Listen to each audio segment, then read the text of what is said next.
గుణవంతుడైన కొడుకు కోసం ఆచార్య చాణక్యుడు ఈ విధంగా చెబుతున్నాడు. అంటే గుణవంతుడైన కొడుకు వాడిని చంద్రునితో పోలుస్తున్నాడు.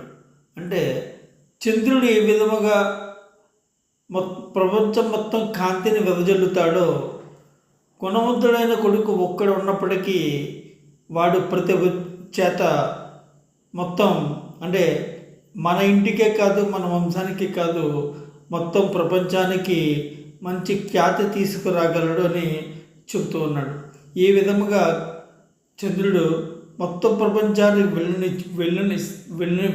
వెన్నెలను ఇస్తాడో అదే విధముగా ఒక కొడుకు మొట్ట మంచి సద్గుణుడైతే సరైన విధంగా పెంచినట్టయితే వాడు నీ కుటుంబానికి, నీ గ్రామానికి, నీ జిల్లాకు, దేశానికి, ప్రపంచానికి చక్కని మంచి కాంతి ఇస్తాడు, మంచి పేరు తీసుకువస్తాడు, నీ వంశం పేరు నిలబెడతాడని ఆచార్య చాణక్యుడు చెబుతూ ఉన్నాడు.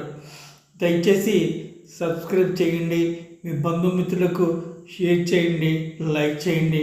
Thank you.